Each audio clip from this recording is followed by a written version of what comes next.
2024-এ এটা আমার দ্বিতীয় বিয়ে বাড়ি, তাও আবার দুটো বিয়ে বাড়ি একই দিনে। আর দুটো বিয়ে বাড়ি হচ্ছে আমার পাড়াতেই। আর জানুয়ারি মাসের 31 তারিখে একটা বিয়ে বাড়ি ছিল, সেই বিয়ে বাড়ির ভিডিওটা আপনাদের সাথে শেয়ার করতে পারিনি, তাই ভাবলাম অন্তত এই বিয়ে বাড়ির ভিডিওটা আপনাদের সাথে শেয়ার করি। আর এখানে চলছে নাচের কম্পিটিশন, বরযাত্রী ভার্সেস কনেপক্ষ। আর গানটা সাউন্ড দিতে পারলাম না, কপিরাইট ক্লেম আসবে তার জন্য। আর এখানে নাচগুলো কেমন হচ্ছে সেটা অবশ্যই বলবেন। প্রথমেই চলে আসলাম টিফিনের কাউন্টারে, আর এসেই প্রথমে একটু কফি খেয়ে নিলাম। কফি খেয়ে পকোড়ার দিকে যাচ্ছিলাম, কিন্তু পকোড়াটা শেষ হয়ে গেছে। আসলে আমাদের আসাটা একটু দেরি হয়ে গেছে, যার ফলে পকোড়াটা পেলাম না। যাই হোক, এবার চলে এসেছি ফুচকার কাছে, এবার একটু ফুচকা খাচ্ছি। আর ফুচকা খেয়ে নিয়ে এরপর চলে যাব বিয়ের আসরে, যেখানে বিয়ে হচ্ছে, একটু বিয়ে দেখতে যাব।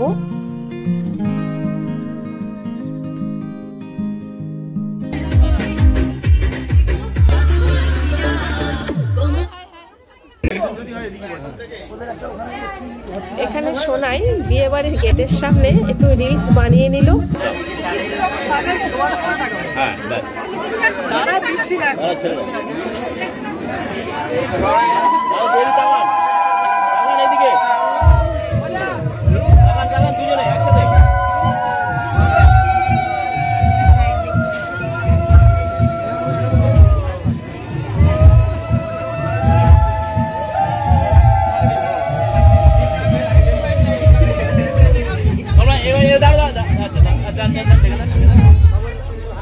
তুমি টেনে দেবো হাত দিয়ে বা জানাতে জানাতে এখানে রাখো, শুধু আংটির ওখানে রাখো, এবার জানাতে টেনে দেবো।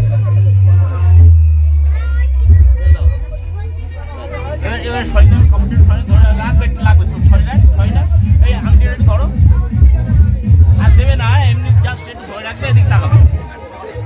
রেডি রেডি তাকাও।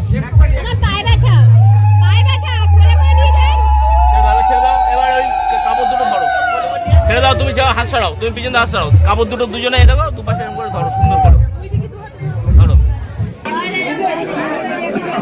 দুজনে একসাথে।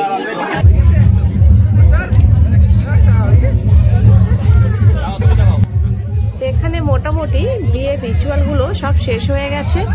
আর এরপর আমরা চলে যাব খাওয়ার দিকে, কারণ আরো একটা বিয়ে বাড়ি আছে, যেতে হবে। চলে এসছি মেন কোর্সের দিকে, আর এসে বসেও পড়লাম।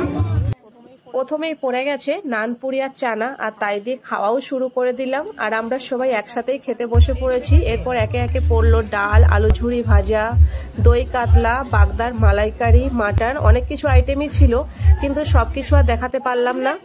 আর এখন ঘরের ভেতরে চলছে ফটোশুট, আর আমিও তাতে একটু সামিল হলাম। চলে আসলাম আবার এই সামনে আবার একটা বিয়ে বাড়ি, আবার একটি বিয়ে বাড়ি চলে আসলাম। আর এসে দেখলাম এখানে বিয়ে হয়ে গেছে, তাই প্রেজেন্টেশন দিয়ে আর এখান থেকে এবার বেরিয়ে যাব। যেহেতু ওখানে খেয়ে এসছি, তাই এখানে আর কিছু খাবো না। আর আপনারা এই দুই নবদম্পতিকে আশীর্বাদ করবেন, যাতে এদের দাম্পত্য জীবন সুখে শান্তিতে ভরে ওঠে। যাই হোক, ভিডিওটা আজকের এখানে শেষ করছি। সবাই সুস্থ থাকবেন, ভালো থাকবেন।